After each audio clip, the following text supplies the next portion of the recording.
تو چائے جو جہاں تک میری تحقیق ہے، دیکھیں ہر ڈاکٹر کی ہر چیز میں تحقیق ہوتی بھی نہیں ہے. بعض ڈاکٹر کسی چیز میں بہت زیادہ تحقیق کرتے ہیں، بعض ادھوری کرتے ہیں، بعض کرتے ہی نہیں ہے، ویسے ہی چل رہے ہوتے ہیں جیسے سب چل رہے ہیں. تو جنہوں نے اس بارے میں بہت تحقیق کی ہے ان کی رائے میں یہ کوئی صحت کے لیے فائدہ مند چیز نہیں ہے. کیفین ہے، دماغ کو وقتی طور پر جگا دیتی ہے، تو ایک قسم کا نشہ ہے یہ. ہاں یہ ہے کہ ایک چرس کا نشہ ہوتا ہے، ایک ہیروئن کا نشہ ہوتا ہے، وہ بہت سخت ہوتا ہے، یہ اس سے کم ہے.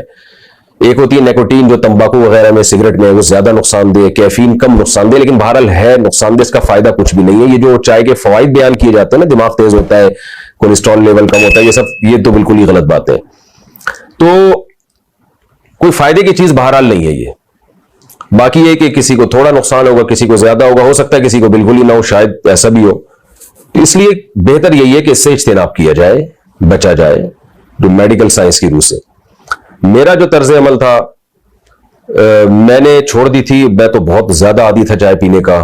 جب مجھے پتا چلا اس کا کوئی فائدہ نہیں ہے، نقصان زیادہ ہے، فائدے کم ہے، پلس مائنس کریں گے تو نقصان ہی آئیں گے، تو میں نے بھی ہمت کر کے چھوڑ دی. میرے لیے چھوڑنا بہت مشکل تھا. 1 سال تک میں نے چھوڑ دی بالکل. لیکن جہاں بھی جا رہے ہیں، دعوت میں کہیں بھی جا رہے ہیں، لوگ چائے پلا رہے ہیں. اب ان کو چائے کا منع کرو تو وہ دودھ لے آتے ہیں، لسی لے آتے ہیں اٹھا کے. تو پھر ہوتے پھر شروع کر دیا، پھر دوبارہ پینا شروع کر دیا. تو کوئی حلال و حرام کا اس سے تعلق نہیں ہے. تو اگر کوئی پینا چاہے تو پی لے اپنی ذمہ داری پہ، لیکن بہرحال کوئی فائدے کی چیز نہیں ہے.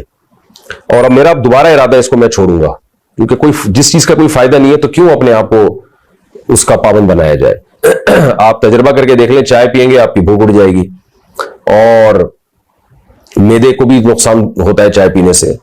اور سب سے اہم بات یہ ہے کہ چائے کی جب لت پڑتی ہے نا، تو پھر آپ اس کے بغیر رہ نہیں سکتے. یہ خود ایک ٹینشن والا کام ہے نا جو آپ نے پال لیا ہے. روزہ رکھنا چائے والے کے لیے مشکل ہوتا ہے، جو چائے پینے کا عادی ہو. چائے، نسوار، پان گٹکے کے جو عادی لوگ ہوتے ہیں ان کے لیے روزہ رکھنا بہت مشکل ہوتا ہے.